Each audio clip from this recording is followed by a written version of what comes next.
ಕರುನಾಡು times ಚಾನೆಲ್ನಲ್ಲಿ ಸುದ್ದಿ ಮತ್ತು ಜಾಹೀರಾತು ನೀಡಲು ಈ ನಂಬರ್ಗೆ ಕರೆ ಮಾಡಿ.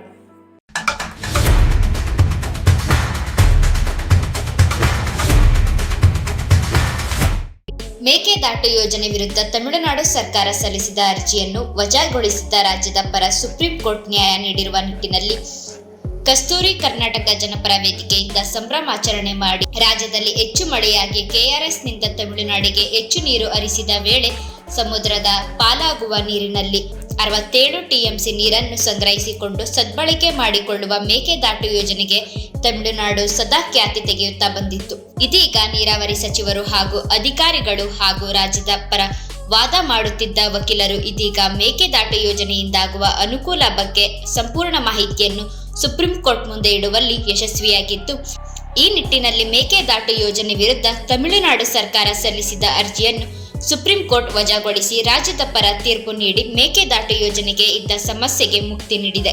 ಇದು ರಾಜ್ಯದ ಜನತೆಗೆ ಹಾಗೂ ನಮ್ಮ ವೇದಿಕೆ ಹೋರಾಟಕ್ಕೂ ಸಿಕ್ಕ ಜಯವಾಗಿದ್ದು, ರಾಜ್ಯದ ಪರ ನ್ಯಾಯ ಗುರುತಿಸಿ ತೀರ್ಪು ನೀಡಿದ ಸುಪ್ರೀಂ ಕೋರ್ಟ್ಗೆ ಅಭಿನಂದನೆ ಸಲ್ಲಿಸುತ್ತೇವೆ.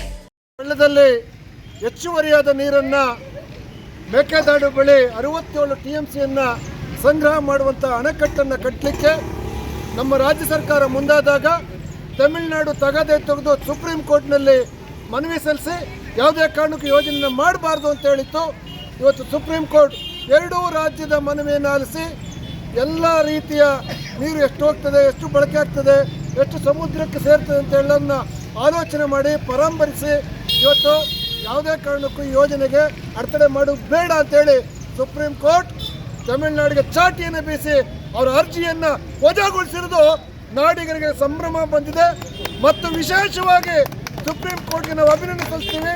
ಇಡೀ ರಾಜ್ಯದ ಪರವಾಗಿ ಸುಪ್ರೀಂ ಕೋರ್ಟ್ಗೆ ನಾವು ಕೃತಜ್ಞತೆ ಸಲ್ಲಿಸ್ತೇವೆ.